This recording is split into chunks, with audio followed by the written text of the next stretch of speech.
2 ways loss లో వెళ్తున్నారు. First breed selection లేదు. బ్రీడ్ సెలెక్షన్, అరే భయ్ నువ్వు 10 గీదలు ఎందుకు తీసుకుంటావు, లక్ష రూపాయలు 10 వేసుకుని, నువ్వు 8 తీసుకోకాదు, 7 తీసుకోకాదు, బ్రీడ్ తీసుకో. ఒక బ్రీడ్ మేపినావు అనుకో, నువ్వు వేరే జాతిది మేపుతున్నావు, 2 మేపే బదులు ఒకటే మేపుకో. ఇది అంత పాలిస్తే ఎంత తగ్గిపోతే నీకు వస్తాయి. సెకండ్ ఏం చేస్తారంటే ఫీడింగ్ దగ్గర వస్తుంది. నమస్తే, వెల్కమ్ టు మన లోకల్ ఫార్మర్, నేను సతీష్. ఈ రోజు ఈ వీడియోలో మజార్ గారి దగ్గరికి వస్తాం. ఆయన చాలా సంవత్సరాల నుంచి కూడా డైరీ ఫార్మ్ రంగంలో ఉన్నారు. సో ఆయన ఇప్పుడు మజార్ డైరీ ఫార్మ్ పేరుతోటి, అంటే ఇంతకంటే ముందు రాయల్ డైరీ ఫార్మ్ ఉన్నప్పుడు కూడా సో సపరేట్ కంప్లీట్ గా దీనిపైన ఫోకస్ చేస్తున్నారు. సో మజార్ డైరీ ఫార్మ్ దగ్గరికి వస్తాం. సో ఇది లొకేషన్ రంగారెడ్డి జిల్లా శంషాబాద్ సమీపంలో పెద్దగోల్కొండ దగ్గర ఉన్నాం. సో ఆయన డైరీ ఫార్మ్ మజార్ డైరీ ఫార్మ్ నెలకొల్పారు. సో దీన్ని రీసెంట్ గా కూడా కొంత రినోవేట్ చేస్తున్నారు.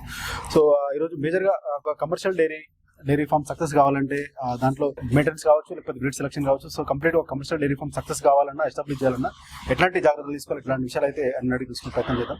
అవసరం కమర్షియల్ డైరీ ఫార్మ్ స్టార్ట్ చేయాలన్నా, ఎస్టాబ్లిష్ చేయాలన్నా, దాన్ని సక్సెస్ఫుల్ గా దాన్ని నడిపించాలన్నా కూడా ఎట్లాంటి మెయింటెనెన్స్ కావచ్చు, ఎట్లాంటి బ్రీడ్ సెలక్షన్ కావచ్చు, ఎట్లాంటి బ్రీడ్స్ అయితే ఇండియాలో టాప్ బ్రీడ్స్ అంటే హర్యానా నుంచి ముర్రా, గుజరాత్ నుంచి బనీ, జాఫరాబాద్, ఈ 3 బ్రీడ్స్ లోనే వెళ్ళాలి.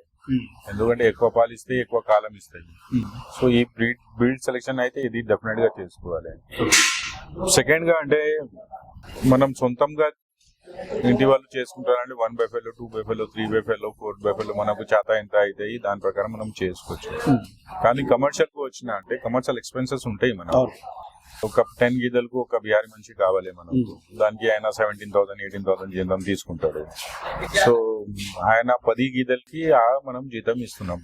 ఓకే, దాంట్లో మనం తక్కువ చేస్తే మళ్ళీ ఎక్స్పెన్సెస్ ఎక్కువ అయిపోతాయి, వేరే ఖర్చులు ఎక్కువ అయిపోతాయి. ఇంకా మనం ఒక ప్లేస్ నుంచి మనం పాలు తీసిన తర్వాత వేరే ప్లేస్ మనం తీసుకోవాలి, ట్రాన్స్పోర్టేషన్స్ ఉంటాయి, ఎంత ఉంటాయి. షెడ్ కూడా ఉన్నది, మీ సొంతం ఉన్నది, లేకుంటే లీజ్ మీద తీసుకుని చేస్తున్నారంటే దానికి కూడా కిరాయా ఉంటాయి. సొంతం ఉంటే వేరే విషయం. సో ఒక లేబర్ పెట్టుకుని స్టార్ట్ చేయాలంటే కనీసం 10 బఫెలోస్ మనం ఆయనకు జీతం ఇస్తే అదే ఉండాలి. కానీ కమర్షియల్ సెటప్ లో ఒక సక్సెస్ఫుల్ గా చేయాలి అంటే డెఫినెట్ గా 16 బఫెల్తోని స్టార్ట్ చేయాలి. 16 బఫెలోస్ తోని స్టార్ట్ చేయాలి. 16 బఫెలోస్ ఎందుకు అంటే 200 to 250 లీటర్స్ ఆ మధ్యలో మనకు డైలీ ప్రొడక్షన్ ఉంటాయి. ఒక 100 లీటర్స్ కూడా మనకు ఎక్స్పెన్సెస్ లో వెళ్ళిపోతే 100 లీటర్ పైన ఎంత పాలు ఉన్నది మనకు మిగులుతాయి. సో ఆ ఎవరేజ్ ప్రకారం కమర్షియల్ డైరీ అంటే అట్లా నడిపిస్తే బాగా ఉంటాయి. ఎక్స్పెరిమెంట్ కమర్షియల్ లో చేయాలి అంటే అది కుదరదు. 5 బఫెలోస్ తీసుకొని మళ్ళీ నేను 4 months తర్వాత 5 months తర్వాత వేసుకుంటా అంటే మళ్ళీ పని మంచి ఉన్నారు, ఇది ఎక్స్పెన్సెస్ ఎక్కువ అయిపోతాయి. మీ ఇన్కమ్ నుంచి ఆ ఎక్స్పెన్సెస్ వేయాలి ఉంటాయి, ఇన్కమ్ కొంచెం తక్కువ అయిపోతాయి. సో కమర్షియల్ అంటే 16 బఫెలోస్ తోని స్టార్ట్ చేస్తే నా 30 years ఎక్స్పీరియన్స్ లో నేను చేస్తున్నా. మినిమం అక్కడ నుంచి స్టార్ట్ చేయాలి ఒక కమర్షియల్ పర్సన్ స్టార్ట్ చేయాలి అంటే. సో 16 బఫెలోస్ అంటే జనరల్ గా ఒక ఇయర్ లో కంప్లీట్ గా మిల్కింగ్ ఇచ్చేటువంటి సిచ్యువేషన్ ఉండదు కదా. సో అప్పుడు ఎట్లా నేను చెప్తున్నా, వెరీ గుడ్ క్వశ్చన్. ఇప్పుడు ఈ టైం నేను ఇప్పుడు 16 బఫెలోస్ తీసుకొచ్చి వేసుకున్నా అనుకో, నాకు ప్రొటెక్షన్ ఏమున్నది. అదే నాకు 8 months తర్వాత దానికి సగం తీసుకోవాలి. అయితే 16 కి హాఫ్ 8 తీసుకోవాలి. ఓకే, మళ్ళీ 8 months తర్వాత అది 8కి హాఫ్ తీసుకోవాలి, 4 తీసుకోవాలి. ఈ 3 రొటేషన్ చేసుకుంటే డైరీ రంగంలో నువ్వు సెట్ అయిపోయినా అనుకో. ఇది ఫస్ట్ మనం 16 బఫెలోస్ తీసుకొచ్చిన తర్వాత 2 months లేకుంటే 2.5 months లో ఒక దునుపదు కూడా తీసుకురావాలి. ఓకే, ఆ 3 months లోపటే మొత్తం కట్టియాలి. కట్టిస్తే ఈ 3 months పాలు వస్తాయి. మళ్ళీ సూడితోని ఉంటే అప్పుడు 8 నెలలు కూడా పాలు తీయవచ్చు. ఓకే, 2 months డ్రై బ్రెడ్ ఇవ్వాలి. ఎందుకంటే నెక్స్ట్ టైం ఈయన తర్వాత బలం ఉండాలి, మనకు మళ్ళీ ప్రొడక్షన్ సరిగా ఇవ్వాలి అంటే 2 months అయితే డ్రై బ్రెడ్ బర్రెకు ఇవ్వాలి. టోటల్ గా 11 months అయితే మనం పాలు తీస్తాం. ఒక ఎవరేజ్ లో ఒక 14 లీటర్స్ బఫెలో తీసుకున్నాం అనుకో, అదే మొత్తం దాదాపు సంవత్సరం మనం క్యాల్కులేట్ చేస్తే అది 10 లీటర్స్ ఎవరేజ్ వచ్చేస్తాయి. లాస్ లో ఎప్పుడు వెళ్ళాం, ప్రాఫిట్ సైడ్ ఇవే ఎక్కువ నడుస్తున్నాయి. క్వశ్చన్స్ ఏంటంటే కమర్షియల్ డైరీ స్టార్ట్ చేసినప్పుడు ఒక బఫెలో దాని లైఫ్ టైం మొత్తం ఇవ్వలేదు, ఒక 4 నెలలు 5 నెలలు ఎక్కువ హై మిల్కింగ్ ఇస్తుంది, ఆ తర్వాత తగ్గిపోతుంది. అదే ప్రాబ్లం కాదు. Breed selection is most important. Breed selections లో నేను చెప్తున్నా 30 years లో నేను సెట్ అయినా అంటే ముర్రా, బనీ, జాఫరాబాద్, ఈ 3 బ్రీడ్స్ లో ఈ 3 బ్రోడ్ తీసుకుంటే మీకు 8 నెలల దాకా పాలు తగ్గదు. అదే నువ్వు గ్రేడెడ్ ముర్రాకు వెళ్ళినావు, హర్యానా బరెల్కి వెళ్ళిపోయినావు, బీహార్ బరెల్కి వెళ్ళిపోయినావు, వేరే వేరే బ్రీడ్కి వెళ్ళిపోయినా అంటే అదే 4 నెలలు సగంకే పాలు తగ్గిపోతాయి. నువ్వు ఎక్కడి నుంచి తీస్తావు డబ్బులు? కొనడానికి అప్పుడే మెయిన్ ప్రాబ్లమ్స్ ఉన్నది. ఒక మాట చెప్తాను, మీకు బర్రెలు కావాలి, నేను సేల్ చేస్తా ఇక్కడ నుంచి. మీరు వచ్చి నా దగ్గర ₹1,00,000 పడే అడుగుతావు, 90,000 అడుగుతావు, 1,10,000 అడుగుతావు, బ్రీడ్ దొరకదు. బ్రీడ్ దొరకదు, బ్రీడ్ దొరకదు. 1,00,000 పైన, 1,30,000, 1,25,000 నుంచే స్టార్ట్ అవుతాయి పైన. ఇప్పుడు దాకా ఎక్కడి దాకా వెళ్తావు మన ఇష్టం, అది వేరే విషయం. కానీ నీకు కావాలి అదే 90,000, ₹1,00,000 అంటే నువ్వు పోయి గ్రేటర్ ముర్రా కొంటావు, లేకుంటే వేరే బీహార్ బీదలు ఏమైనా కొంటావు. అదే 4 నెలల తర్వాత సగం అయిపోతే అందుకోసం లాస్ లో వెళ్ళిపోతావు. బ్రీడ్ కొనాలి, 100% సక్సెస్ కావాలి అంటే బ్రీడే కొనండి. త్రీ బ్రీడ్స్ లో ముర్రా, బనీ, జాఫరాబాద్. ముర్రా కూడా అంటే అది హర్యానా బ్రీడ్ ఉంటేనే. ఇప్పుడు ఏమున్నది అంటే ఆల్ ఓవర్ ఇండియా సెమెన్ అయితే ముర్రాది యూజ్ చేస్తున్నాం మనం. ముర్రా ఎక్కడైనా చూస్తే ఆల్ ఓవర్ ఇండియా దాదాపు ఎక్కువ అంటే ముర్రా సిమెన్ యూజ్ అవుతుంది. మన వెటనరీ డాక్టర్ కూడా అడిగితే వాడి దగ్గర ముర్రా సిమెన్ ఉంటాయి. ఆ ముర్రా సిమెన్ మన లోకల్ బర్రెలు కూడా ఇస్తే ఫాదర్ ది 20% వస్తాయి ఫస్ట్ టైం. 20% ఇది ముఖం వచ్చేసింది అనుకో, ఎవరైనా ముర్రా చెప్తారు, అది ముర్రా ఉండదు. సో అందుకోసం ఎవరి దగ్గర వెళ్తున్నాం, ఎవరి దగ్గర తీసుకుంటున్నాం, వాడు బ్రీడ్ అమ్ముతున్నారు లేదు, ఏమంటున్నారు లేదు, రేట్ గురించి కొన్ని ఈ రంగంలో రావాలి అంటే టైం వేస్ట్ చేస్తున్నాం. ఈ బ్రీడ్ నువ్వు తీసుకున్నా, ముర్రా తీసుకోపోయినా అంటే నీకు లాభాలే ఉంటాయి. అదే నువ్వు గ్రేడెడ్ ముర్రా తీసుకున్నావు, వేరే బ్రీడ్ తీసుకున్నావు, బీహార్ది, యూపీది, అది తీసుకుంటే నువ్వు ఇంటి నుంచి తినిపించాలి, అయితే ఎక్స్ట్రా ఇంకా జేబులోకి వెళ్ళి పెట్టుకోవాల్సి వస్తుంది. అయితే 100% అందుకోసం లాసెస్ లో వెళ్ళిపోతావు. ఎప్పుడు దాకా మేపుతావు ఇంటి నుంచి? అందుకోసం బ్రీడ్ కు వెళ్ళండి, జాగ్రత్తగా తీసుకుని వెళ్ళండి. డెఫినెట్ గా కమర్షియల్ డెలీస్ అంటే లాభం ఉన్నది అని అందరూ వస్తున్నారు, లాభం లేకుంటే ఎవరు వస్తారు? లాభం ఉన్నది అని వస్తారు, at the same time loss కూడా అవుతున్నాయి అని చెప్పి కూడా లేదు. 2 ways లాస్ లో వెళ్తున్నారు. ఫస్ట్ బ్రీడ్ సెలెక్షన్ లేదు. బ్రీడ్ సెలెక్షన్, అరే భయ్ నువ్వు 10 గీదలు ఎందుకు తీసుకుంటావు, ₹1,00,000, ₹1,10,000 చేసుకుని? నువ్వు 8 తీసుకో కాదు, 7 తీసుకో కాదు, బ్రీడ్ తీసుకో. ఒక బ్రీడ్ మేపినావు అనుకో, నువ్వు వేరే జాతిది మేపుతున్నావు, 2 మేపే బదులు ఒకటే మేపుకో. ఇది అంత పాలిస్తే ఎంత దిగుబడి నీకు వస్తాయి. సెకండ్ ఏం చేస్తారంటే ఫీడింగ్ దగ్గర ₹200 దాదాపు ₹200 100% మీకు ఒక బర్రెకు పడదే ఖర్చు ఉన్నది. అది చేయరు. 2 కిలోన్నర వేస్తాం అయిపోతాయి అనుకుంటాం, కానీ అది కాదు. 4 kgs మార్నింగ్, 4 kgs ఈవినింగ్ దానా అయితే కంపల్సరీ కాదు. 2 kgs పత్తి చెక్క, 1.5 కిలో కంది పొట్టు, 1/2 kg గోధుమ పొట్టు. ఇది వేయడానికి రెడీ ఉంటేనే బ్రీడ్ కు వెళ్ళండి. ఎందుకంటే బ్రీడ్ కు తినిపిస్తేనే పాలు వస్తాయి. నువ్వు ఏం తినిపిస్తావు దాన్ని ఎక్కువనే నీకు పాలు ఇచ్చేస్తాయి. ఆన్ అన్ ఎవరేజ్ మనం దానా చూసుకుంటే ఏది దానా కూడా అంటే 25 ఎవరేజ్ kg పడతాయి. నువ్వు మార్నింగ్ 4 kgs నువ్వు వేస్తున్నావు అనుకో, ₹100 నీకు దానా మీద ఖర్చు అవుతుంది. ఒక 100 kg నువ్వు ₹100 తినిపిస్తే నీకు 7 లీటర్స్ పాలు ఇస్తే నీకు ఆదాయం ఉన్నది లేదు చెప్పు. 7 లీటర్స్ పాలు అంటే ₹50 అనుకోండి, ఇక్కడ లేదు, ₹50 పైననే ఉన్నది. 2 లీటర్ నీకు దానికి ఖర్చులు వెళ్ళిపోయింది. 5 లీటర్ ఉన్నది నీ దగ్గర, ఉన్నది లేదో చెప్పు. సో 5 లీటర్ నువ్వు ₹50 అమ్మితే కూడా ₹250 వస్తుంది. 250 మార్నింగ్, 250 ఈవినింగ్, ₹550 పాలతో కూడా అమ్మితే కూడా నీకు 500 నీకు ఆదాయం వస్తుంది. బ్రీడ్ తీసుకుంటే, డబ్బులు పెట్టుకొని తీసుకుంటే అది 500 into 30 రోజు చేసుకుంటే ₹15,000 ఇంటికి వస్తుంది, లేదు ఒక బర్రె కింద. ఇది మినిమం చెప్తున్నాం మనం. అది ₹60 అయితే ఏం ఆదాయం ఉన్నది, అదే ₹70 అమ్మితే ఏం ఆదాయం ఉంటాయి, అది ₹80 అమ్మితే ఏం ఆదాయం ఉంటాయి. అదే మెయిన్ ఇంపార్టెంట్. బ్రీడ్ సెలెక్షన్ ముందుగా సరిగా చేయాలి, దాని తర్వాత ఫీడింగ్ సరిగా తినిపించాలి. లాస్ లేదు. ఏ రంగంలో కూడా నువ్వు ఇన్వెస్ట్మెంట్ చేస్తే నీకు టైం వెయిట్ చేయాలి. షాప్ వేస్తే షాప్ పికప్ అయ్యేదాకా నీకు కిరాయాలి, పని మంచిది అని అంతా ఉంటాయి. నీకు ఇది ఇప్పుడు తీసుకోపోయినావు, ఇప్పుడే పిండి నీకు ఇప్పుడు ఏ టైంకు పిండుతావు అప్పటి నుంచి నీకు ఆదాయం వచ్చే ఉంటాయి. సో ఈ రంగంలో ఈజీగా మీకు డెవలప్ కావచ్చు, డెవలప్ చేసుకోవచ్చు మీకు, కానీ ఇదే ఫాల్ట్స్ అయితే. డైరీలో షెడ్ కన్స్ట్రక్షన్ కూడా కొంచెం ముందుగా నీ దగ్గర బడ్జెట్ ఏమున్నది? ఫర్ ఎగ్జాంపుల్ 14 lakhs ఉన్నది అనుకో, దాంట్లో ఒక 10 బర్రెలు వస్తుంది. నువ్వు షెడ్ కు వెళ్ళినా అనుకో, షెడ్ మీద నువ్వు ఎంత ఖర్చు చేస్తున్నావు? 2 లక్షలు చేస్తున్నావు, 3 లక్షలు చేస్తున్నావు, 4 లక్షలు చేస్తున్నావు, 8 లక్షలు చేస్తున్నావు, 10 లక్షలు చేస్తున్నావు. నీ ఇష్టం ప్రకారం నువ్వు షెడ్ కడతావు. అదే నీ సొంతం ల్యాండ్ లేదు అనుకో, లీజ్ లో చూడండి ఎక్కడైనా అది ఫ్రీ అయిపోతే అది 5,000కి ఇస్తాడు వాడు, 10,000కి ఒక నెలకు తీసుకుంటారు. షెడ్ తోని నీకు భూమి ఉంటాయి, అక్కడ గడ్డి కూడా వేసే ఉంటాయి. రెడీ ఉంటుంది. అట్లా చూడండి, నీ సొంతం ఉంటే స్లోగా చేయండి. ముందుగా ఒక కూర్చోడానికి ప్లేస్ మంచిగా ఉండాలి, తినడానికి గాడి ఉండాలి. పైన నువ్వు రేకులు వేసుకో, లేకుంటే ఏమైనా మన గడ్డి వేసుకో, ఎండిపోయిన గడ్డి ఏమైనా వేసుకొని చేసుకో. కాదు, డెవలప్ అయిన తర్వాత ఏమైనా ఇన్కమ్ అయిన తర్వాత ఇంప్రూవ్ చేయి. దానికి ముందుగానే ఎందుకు ఎక్స్పెన్సెస్ చేస్తావు? లేదు, నీ ప్రొజెక్ట్ చేయడానికి నీ దగ్గర 50 లక్షలు ఉన్నది, 70 లక్షలు ఉన్నది అంటే అప్పుడు షెడ్ మంచిగా సరిగా కట్టి సరిగా రంగంలో రండి. ఎందుకంటే ఇక్కడ డబ్బులు వేస్ట్ చేసినంటే బర్రెలకు డబ్బులు లేకుంటే ఏం చేసుకుంటాం? షెడ్ మీద ఎక్కువ చేస్తే మళ్ళీ చాలా మందికి అట్లనే అయింది. మొన్ననే కూడా నా దగ్గర పెరిగి నుంచి వచ్చారు. ఒక 10 యానిమల్స్ తీసుకుంటాం, 11 యానిమల్స్ తీసుకుంటాం, కానీ షెడ్ కి 8 lakhs రూపీస్ ఎక్స్పెన్సెస్ అయిపోయింది. మా దగ్గర మిగిలింది 9 లక్షలు.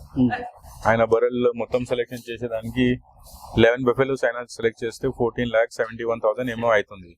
నేను 9 ఇస్తా, మదర్ పోయి మళ్ళీ నెలలోకి ఇస్తా అంటే నా దగ్గర ఇక్కడ ఫెసిలిటీ లేదు. నువ్వు ఇప్పుడు స్టార్ట్ చేయాలంటే ఆ 9 లక్షలు ఎంత చేసుకుంటావు చేసుకుంటావు. నా దగ్గర బ్రీడ్ ఉన్నది, ఆ రేట్ కు వాళ్ళు వెళ్ళిపోయారు. మళ్ళీ పోయి అదే ₹1,00,000 బర్రెలు తీసుకొచ్చి మొత్తం నాశనం అవుతుంది. అది 8 lakhs పోతాయి, ఇది 9 లక్షలు కూడా పోతాయి.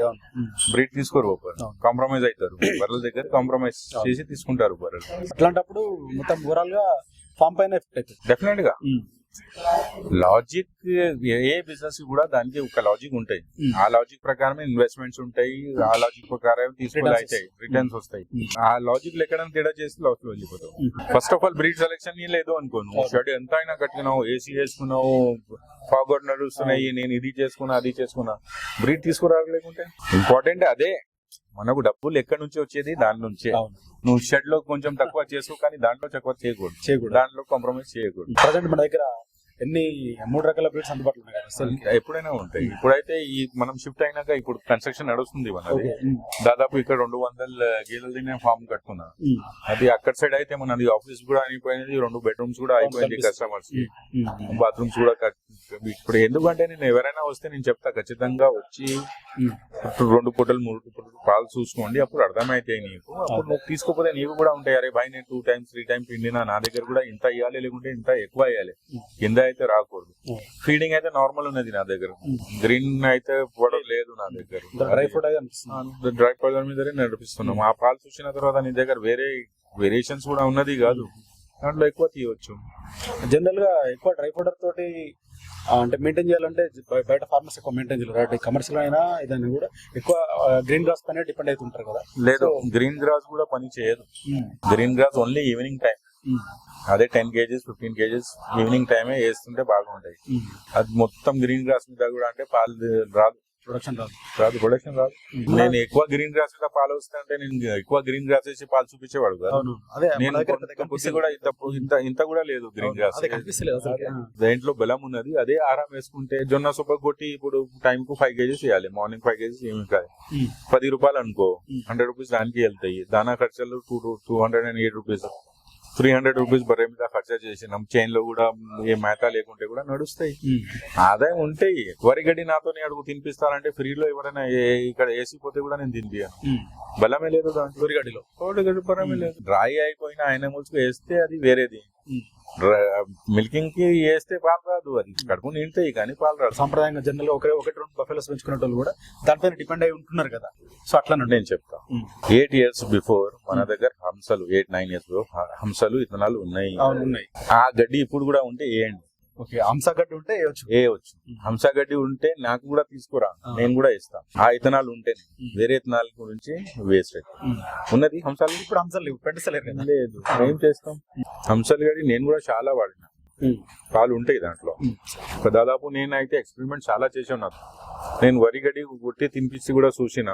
హంసలు 3 liters వచ్చేది, దాంట్లో 3.5 కూడా వచ్చింది. దాని తర్వాత బ్రీడ్ తోనే మళ్ళీ దాని తర్వాత గడ్డి ఇప్పుడు మన మూసా నది సైడ్ లో పేపర్ గడ్డి దొరుకుతాయి. అది కూడా హైదరాబాద్ లో కూడా అలవాట, మా సైడ్ లో కూడా అదే అలవాట ముందుగానే నుంచి. అది వేస్తే 1 లీటర్ కి మనకు దాంట్లో నుంచి కూడా పాలు వచ్చేది. దాని తర్వాత దానం తుది 3.5-4 liters దాని ప్రకారమే వచ్చేది. దాని తర్వాత ఏమైంది, హంసలు ఇతనే లేదు, అస్సలు లేదు. ఇప్పుడు వేరే గడ్డి ఉన్నది, వేరే గడ్డిలో బలం లేదు.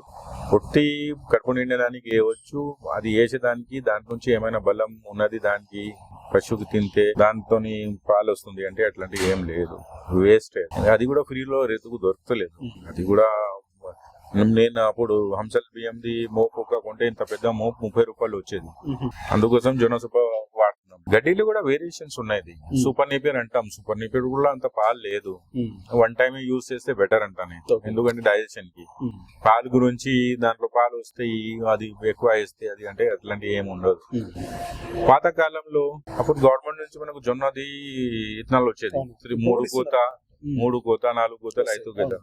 అది మా పని మంచి వేసేవాడు, ఎడ్లు కోసం బర్రెల గురించి కోసం కూడా.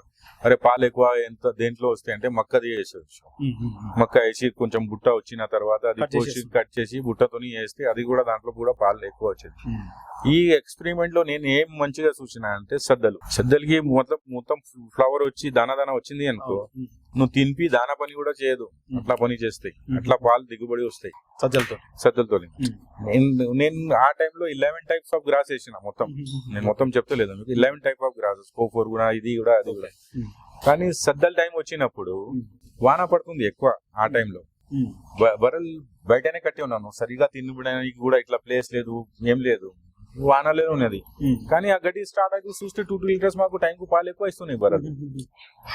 ఎక్కడి నుంచి అదే ప్రాబ్లం కూడా ఉన్నది, అది వర్షంలో నిలబడినది, సరిగా ప్లేస్ కూడా లేదు, కానీ పాలు ఎక్కువ ఎందుకు వస్తున్నాయి, కూడా సరిగ్గా లేదు, ఆయన పాలు ఎక్కువ వస్తుంది. ఎందుకు వస్తుంది అని చూస్తే అరే ఆ గడ్డి స్టార్ట్ అయింది.